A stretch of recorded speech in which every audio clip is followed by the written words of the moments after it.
Welcome to another episode of the Marvel Cinematic Podcast. As always, I'm your host, Adam, aka the Tony Stark of this show. With me is Donnie. Who do you want to be? We can't call you Nick Fury, at least not the MCU version of Nick Fury, for obvious reasons. So, who's the character of choice for you? You want to go with Venom? Because I know you like Venom. So. Sure, that's fine. Brock, you got to take some pictures and post them. You know what you do to justify that nickname? Take some pictures of your Venom collection. There you go. Post them on Facebook, and that will be your resume for the Eddie Brock persona. So there you go. That works for me. And Steven will be, I guess Steven is Happy Hogan if he ever comes on a Marvel.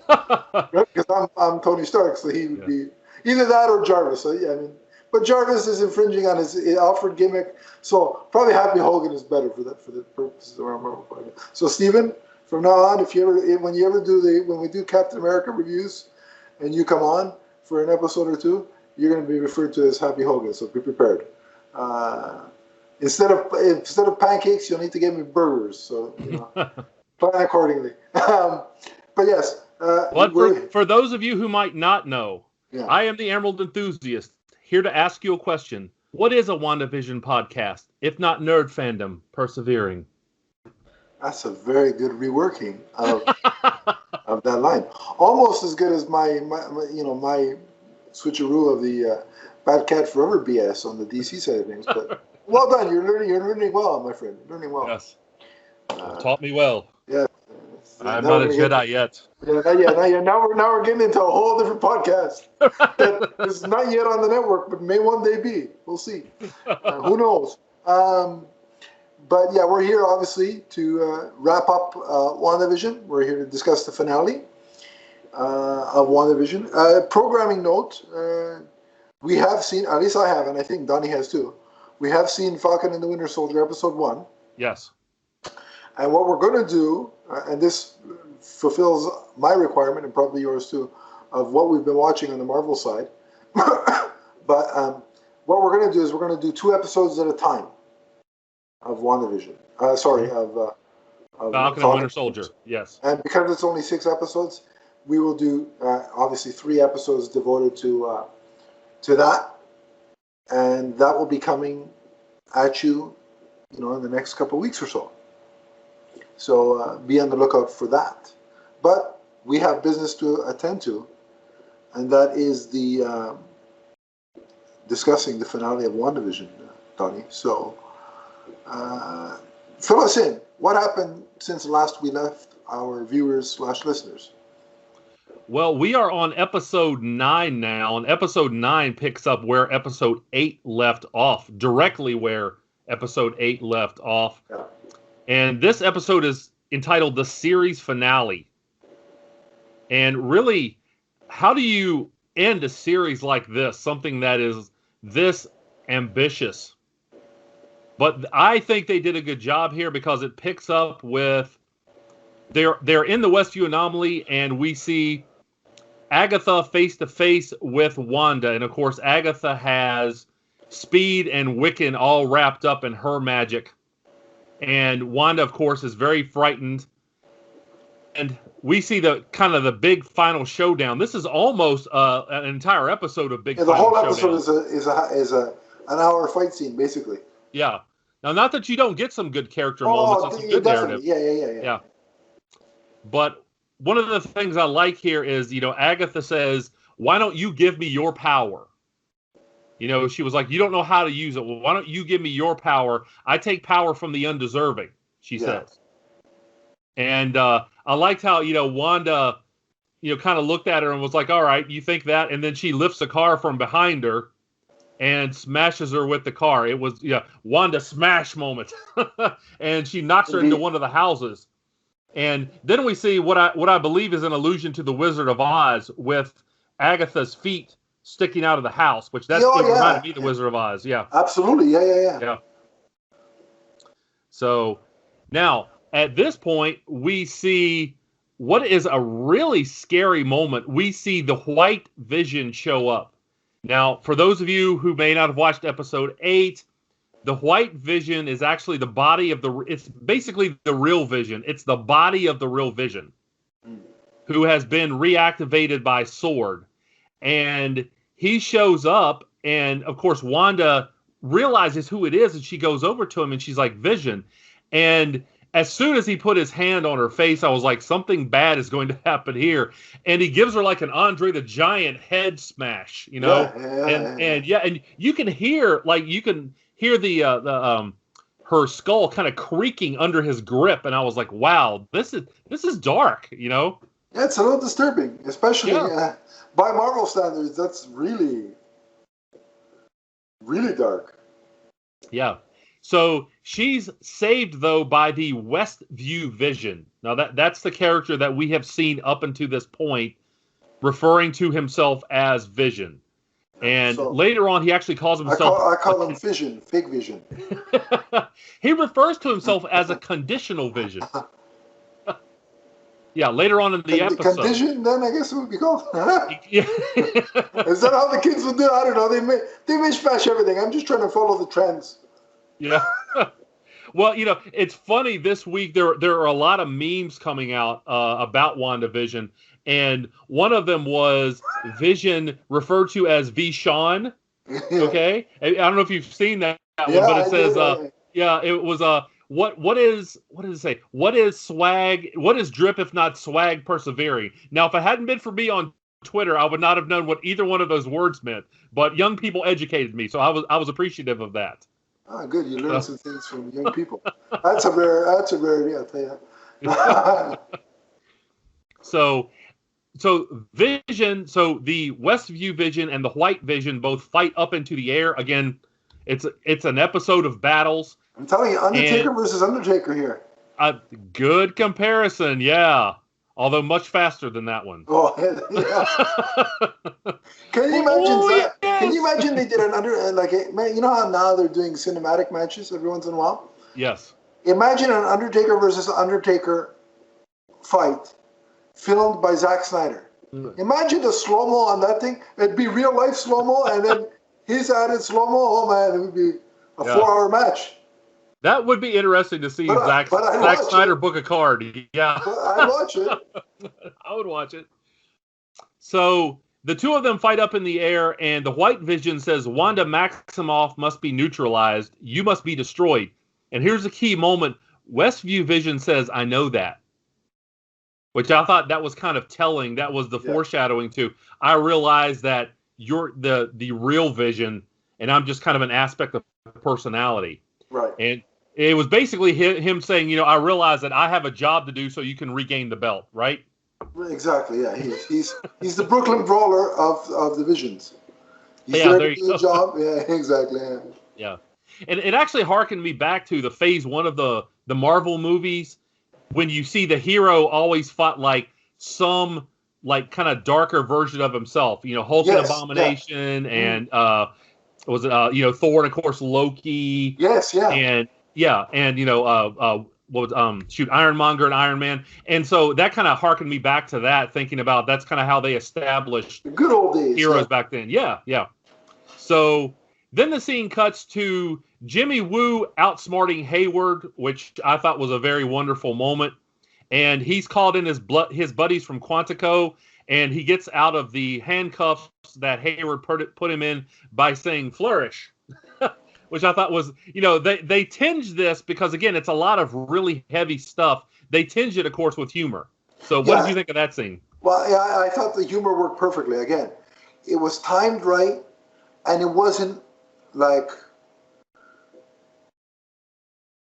obtrusive. Like, sometimes there are cases in the Marvel movies where humor is slotted in at the wrong time, and it's thinking, did I really need that there? Right. Yeah. Like 3/4 of Ragnarok, it's in the wrong place. I'm sorry, I can't get over the fact that they called the movie Ragnarok and then turned it into what they turned it into. I mean, think about it. Of the serious stuff, did you think which would you think would be darker based on the name of the property? Thor Ragnarok or WandaVision? You tell me. Go. I definitely would have thought Ragnarok. Right. I also think Hulk should have won that fight in Ragnarok, but I digress. I agree. But no, I liked it. Suffices all that to say, the humor was very well placed and at appropriate times. Right. It did not, in no way did it hinder the pacing and yes, exactly. the tone they were going for. Absolutely. So we see that Agatha mentions the Darkhold, and of course we actually see the Darkhold, and that's a very key story point in the Marvel universe, the book that is the Darkhold. And we see that she has control of this at this point. Then the narrative cuts to a house, and we actually see that Monica Rambeau is in the house with the fake Pietro, whom we learn his name is Ralph Boner. So, which I can only think about Beavis and Butthead at that moment, like. And poor, and for all these years, Dick Grayson thought he was the only one that had it rough. Well, can you imagine walking around life with the name Boner? Well, Dick actually does make mention of that in the comics that we're going to do for the upcoming Comics Corner. So indeed, yeah. Make sure you tune into that too on YouTube. Thank you. I was waiting for your shameless plug, which you did so well. You're the master of shameless plugs. So, but back into that house, we also see Monica. She hits a fireman's carry on Ralph, and she gets 2 for the takedown and 3 for the back points. So I agree. It was very well. And I got to say, one of the standouts of the last few episodes of WandaVision, and this one as well, is Monica. I'm really excited to see her in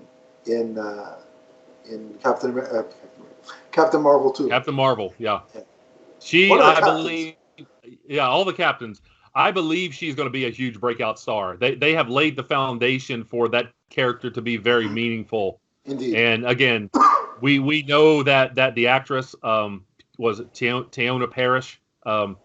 She is just amazing. She has really set herself apart. There's several characters that I think in this have really come a long way. A lot of side characters, Darcy and Jimmy Woo. These are characters that I think could play more integral roles in the future Marvel projects. Agreed. So, yeah.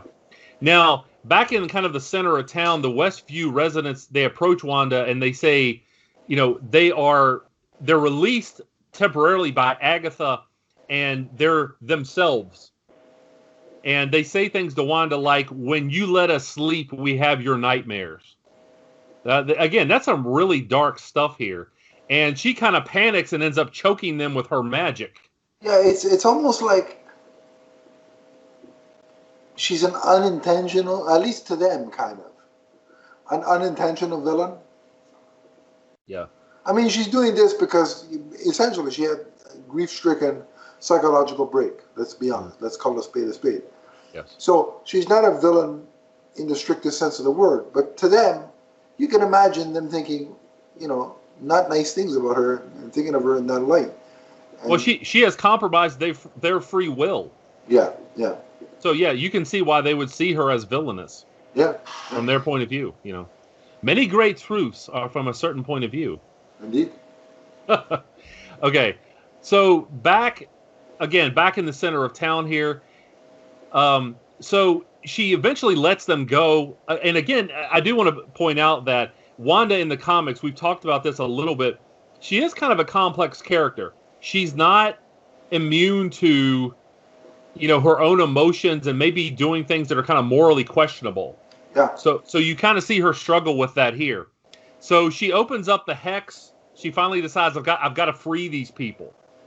And she opens up the hex. And interesting, too, you see at the movie theater, some of the movie names that go by are Big Red, Kidnapped, Oz the Great and Powerful. I thought, that was all really inventive there. Yeah. And wasn't actually that... isn't there a version of The Wizard of Oz that was directed by Sam Raimi? Was that Oz and the Great and Powerful? I'm not sure. That's not something that's I'm recalling right away. It was a Wizard of Oz kind of prequel type deal. I don't know what it was called, but maybe that was like a nod to him because that might have been Oz the Great and Powerful. She's gonna be next seen in Doctor Strange in the Multiverse of Madness, directed by Sam Raimi. So it wouldn't surprise me if that was a nod to his work. Actually, yes. Oz the Great and Powerful was a nod to Sam Raimi. So there you go. Good catch, man. All right. Listen, I don't. Once in a while, I prove that there's some level of intelligence in my brain. So then Sword shows up, and we get Agatha and the White Vision against the Incredibles. So that's just what that reminded me of when you had the Provisional Vision and Wanda and Wiccan and Speed. They all kind of wound up as one, and I thought, yeah, that kind of reminds me of the Incredibles. So Wiccan and Speed, they battle Sword. Hayward tries to shoot them, and I mean Wiccan and Speed. He actually tries to shoot the kids, but we get a run-in save by Monica Rambeau, whose powers start to manifest. You see it in her eyes and in the way that the bullets kind of are like absorbed and expelled by her body. So what did you think of that?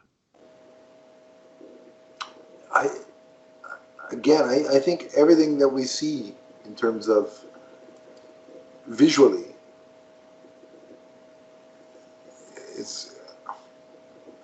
I'm often kind of spellbound, I think is the right word to use, and how good everything looks, and how, you talked about this being essentially one gigantic fight of an episode. If you didn't know you were at home watching this on your TV, you'd think it was you were watching a movie. Yeah, it definitely had that level of quality. It's so impressive. So the White Vision and the the Conditional Vision, they start to fight again. I guess it could be a provisional. That works too. Call it Convision. They're a lot easier for you. Vision. There we go. The Vision in color fights the Vision drained of color. And so they fight into what's I believe it was like a library. And then an interesting thing happens. The Conditional Vision basically tells the Vision, I think you're the real one here. Yeah. He convinces them of this, and they start to have kind of a philosophical debate using the ship of Theseus. Yeah. Now, that's a thing that some people, you may have learned about that in high school or college. It's kind of a philosophical puzzle about identity. Basically, it is, and there's several versions of this. There's one using an axe, but if you have a ship, and you slowly replace all the parts of that ship. Once all those parts are then replaced, that's still the original ship. And then if you take all the parts from the original ship and then rebuild those, which is the true ship? And you can make an argument for both of them being the true ship. Right. And how much of the journey do you place in them as far as the identity of those ships? Yeah. What's the role of, again, the experience? So we see the Conditional Vision use his part of the Mind Stone, that essence there, to give that part of the personality back to the White Vision.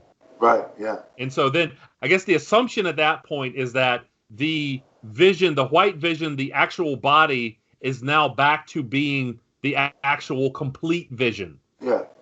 And at this point, he leaves. So what did you think of that moment? I thought it was, like you said, it was very philosophical. And they made the case that, the Vision that we've seen all along is part of, in a sense, the original version.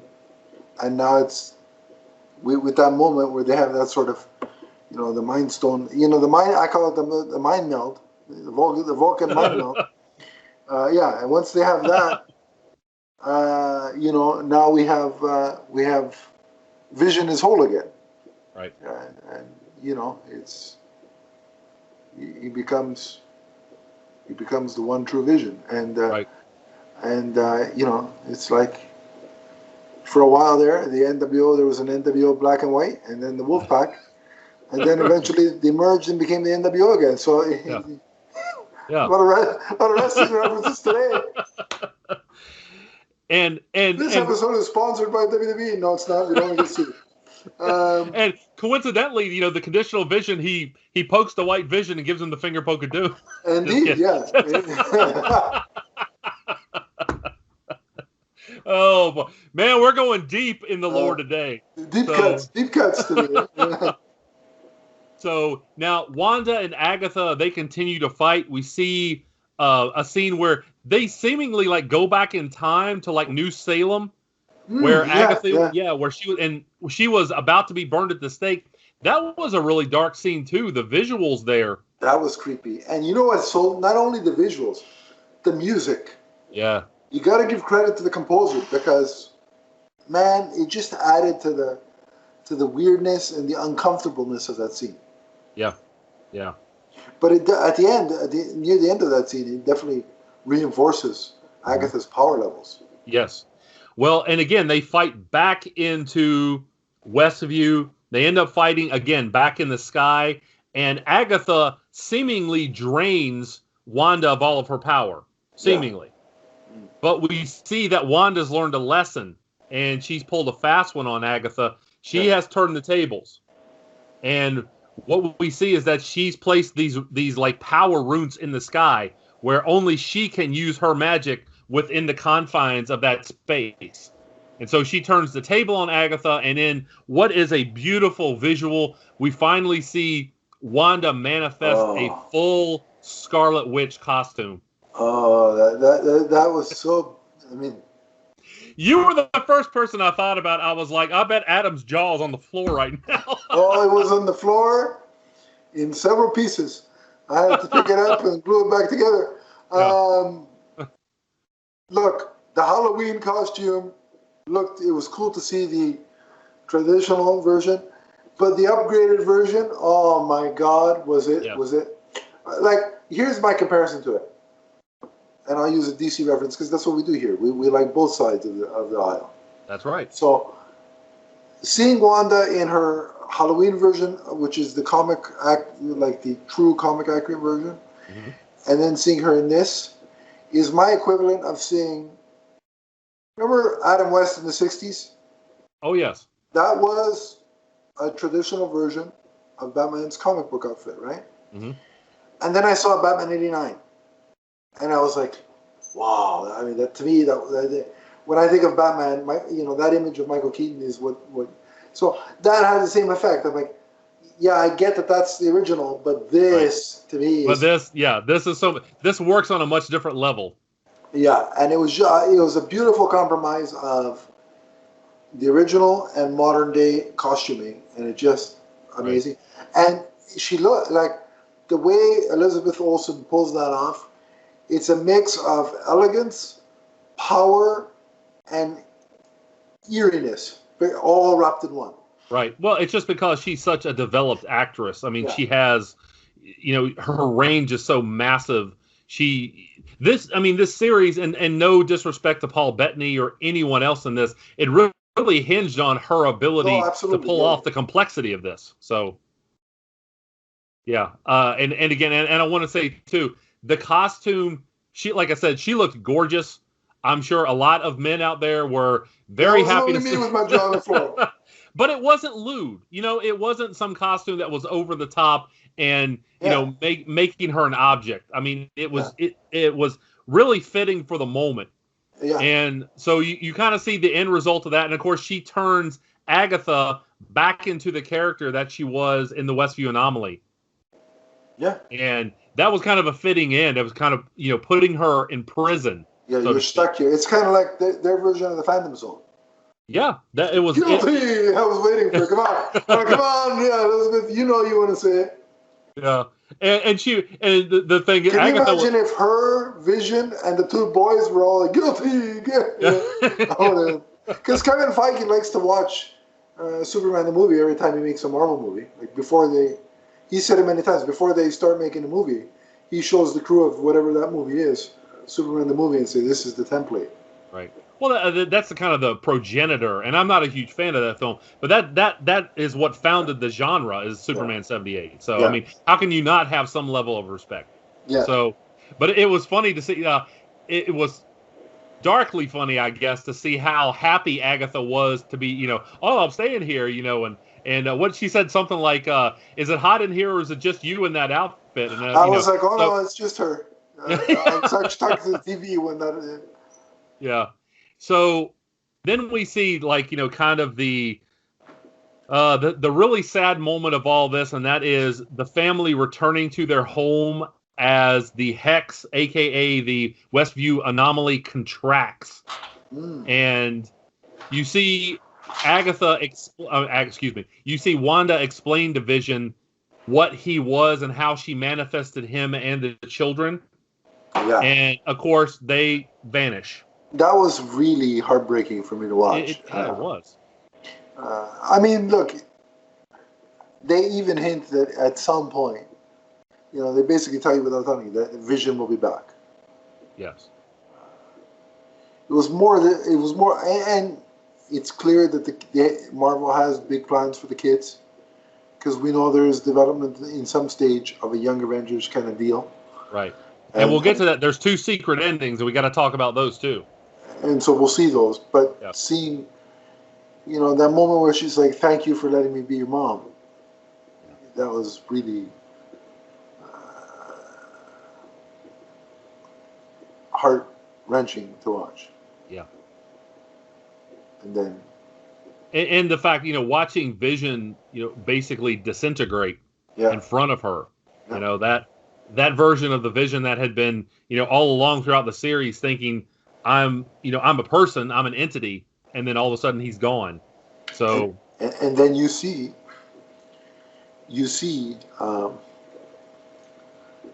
Wanda, basically everything comes undone. Mm-hmm. And she's at the plot of the house, and it's literally just, like the foundation. The foundation. Yeah. And did you notice, Donnie, the shape that the foundation makes? No, I didn't. What did it make? An M. House of M. Get it? Yeah. That's, again, I that was a very different story in many ways because it involved so many other characters, but that is definitely the inspiration for this. I mean, there are too many parallels. Yeah, and I like the nods that they had to it. Yeah. It's an adaptation. Right. And that's what fans got to understand, that they may take aspects of certain things, but it's never going to be a straight up page for page, shot for shot adaptation. Or I'm not going to say never, but rarely is it a straight up shot for shot. I mean, the DC animated movies sometimes do that. Right. But even those make, alterations. It's hard to, especially if something that's like, let's say, a 50-book crossover. How are you going to contain all that? There are 2 that I think are straight up adaptations on the DC side, which are Superman, All-Star Superman, and The Dark Knight Returns. But those are the only 2 that are literally literal translations of their source material. Yeah. And so, but Marvel has been famous for taking titles and aspects of storylines, but also reworking it to tell the story that fits for the cinematic universe. And that's fine. And DC's going to do the same thing with Flashpoint on the other side of the aisle. So, and again, it's fine. While I like when they're as comic accurate as can be, but at the same time, do I want to see exactly what I've read on the page? I kind of like the variety. Well, even Stan Lee said not everything that works on the page works on the screen. Right. Yeah. So. Yeah. Yeah. And so after that, we see Wanda kind of fly away, and I really like the flying visuals. By the way she flies, especially in that costume, it looked very, kind of.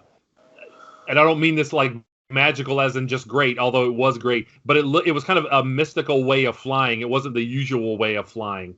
So I thought that was very kind of unique to her. It was more Harry Potter than it was Wonder Woman. Yeah, a good comparison, yeah. Speaking of Harry Potter, did you see the name on the guy who was in the van? He was a flower delivery person or something. Anyway, it was Presto. Yes. That was the name of the business. I thought that was inventive. Yeah. But so Wanda flies away, and then we get a mid-credit scene and an end-credit scene. And in the mid-credits, we see Monica called into the theater or the auditorium, whatever it was, and we see her have a conversation with a Skrull.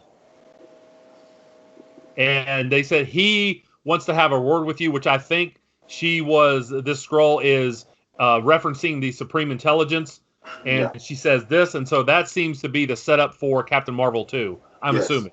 Yes. Yeah, because it looks like they're going to space, because she points up there. I mean, it's either a Skrull that wants to... There's three possibilities of who wants to talk to her. A Skrull, Nick Fury, or God. There's only three people that can be that high up. So, okay, the one above all. Right, yeah. So which is a character in the Marvel Universe. Yeah, so there's three people, and I think we can discount God for the sake of this conversation. Yeah. The other two are both valid options, but either way, it would lead into Captain Marvel 2. Yeah. And I'm all for it. I want to see more of Marvel. I mean, you got to believe that whether she's going to be Spectrum or they're going to somehow work her in and call her Captain Marvel or whatever. I mean, I say go Spectrum. I mean, why not? That's what I'm hearing the most of, is that she's going to be Spectrum. Although they never said anything like that in this. I figured they would say something about that, like call her some code name or whatever, but they didn't. We'll see. So anyway, the other ending is Wanda goes out to a cabin in the woods, which seems like a lot of Marvel characters do that. You know, Bruce Banner. Maybe and she Tony rented Stark. her out from Edward Norton's Bruce Banner. Right. And Thanos he was kind of in his own little cabin too there for a while. So, you know, kind of works for the villains too. Yeah. But we see that now. I'm not exactly sure what they were saying here. It looked like either there was time passing between the time she goes into the house and the time she's in the room, or that her consciousness had separated into one side as Wanda and the other side as the Scarlet Witch. That's what I thought. I took option number 2. Yeah. Okay. But regardless... And I'm like, wait a minute. There are two of you now. More fun. You know, Okay. My perverted sensibilities took over, and I was like, yeah, now we're talking. From the first witch to the last, huh? Right, because you know, Donnie, and I mentioned this before, but it's worth doing again. As for Elizabeth Olsen, she's on the list. She's on the list. But now you got to have two multiverse Adams. You got to have one to marry. It's fine. I'll split myself. Go ahead. One of you has fun there. It's good. There you go. How many times would I have to split myself in that case? Yeah, a lot of memes running around. Yeah, more times than multiplex. Oh, so geez. Anyway, you see her reading the Darkhold, and you hear the voices of Speed and Wiccan. Right. So I guess we're to assume that they are still alive in some sense. Their energy is alive in some sense. Out there, yeah. So I thought that was a fitting way for that to end. Yeah. Great post-credit scenes, both of them. Yeah, good stuff. Yeah. So I think we've covered everything. Yes. It was a wonderful experience, start to finish. And I really loved, in a year when you couldn't go to the movie theater for Disney to do this, and as well as Falcon and the Winter Soldier, this was something that it was just invaluable, I think, to a lot of people. Yeah, they brought the movies to us, and they called them TV shows. But yeah, so any more final thoughts on the series as a whole, the episode? Before we rate it, no. Okay. I'm going to say this episode and the series as a whole was thought-provoking, dark, funny, emotional, and action-packed.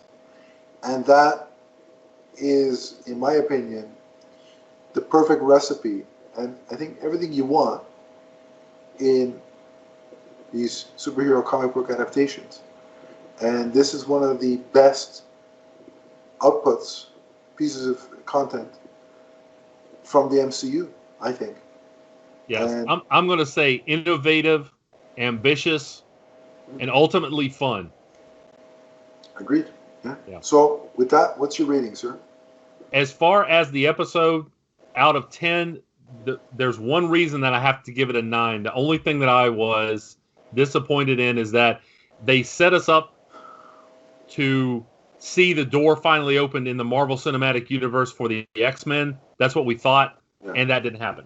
Yeah. We realized that's going to happen eventually, but when the fake Pietro showed up, we kind of thought that there was going to be kind of a multiverse X-Men going on here. Pietro, I wasn't a fan of Pietro. But kids, am I doing this right? You people like to mash names. How am I doing? Is this right? Right. Tell me, comment on Twitter, comment below. Am I doing this? Am I doing this mishmashing thing right? I agree with the same thing. It would have been a 10, but it's a 9 because you know me. I love Evan Peters as Quicksilver. Yeah. And you teased me with that, and you took it away. So for that, I take a point away. It's like ultimately, look. It's like giving me the keys. Illegal hold. Take a point away. It's like telling me, give me the keys. Sending the moving truck and telling me I can move into the Playboy Mansion. And then I get there and you say, yeah, but there's no models here. Well, what's the point? Why did you let me move in here? So that's why, there's my analogy. It may work for you, may not. But there it is. 9 out of 10. And it's still good. But the if that ever happens, my wife and my family, we can move into the mansion. So, we'll take it off your hands. There's enough room. I'll keep the models away from you, so it doesn't cause. I don't think we want to share a mansion with models. That's okay. Yeah, so you just want to give us the mansion, though. Steven will be the butler, as is the case. But yeah, so the MCU will continue on, and the next thing that we'll be discussing is Falcon and the Winter Soldier. So look forward to that. But in the meantime, you can tell me how my mishmashing of names is going, or talk about all this stuff with me and Donnie on social media. So Donnie, where can they reach you? You can reach me on Twitter as The Emerald Enthusiast. You can also reach me on YouTube as The Emerald Enthusiast. I do Green Lantern and comic book related product reviews. So leave a comment on this vidcast as well. Absolutely. And if you want to interact with me, it's Adam that's wrong. At Adam_LeafsFan on Twitter. There's also a Twitter for the show, which is at MMNPDC. And then we also have a Facebook group, the link to which is below, thanks to Stephen and his top-notch editing work. Click the link, ask for permission to join the group. I will happily add you, and we can continue the conversation there. But that wraps it up for this episode. We hope you enjoyed it. We hope it was as magical as the show we reviewed was. But until next time, remember that WandaVision is forever. From the first vision to the last. So long, everybody. So long, everyone.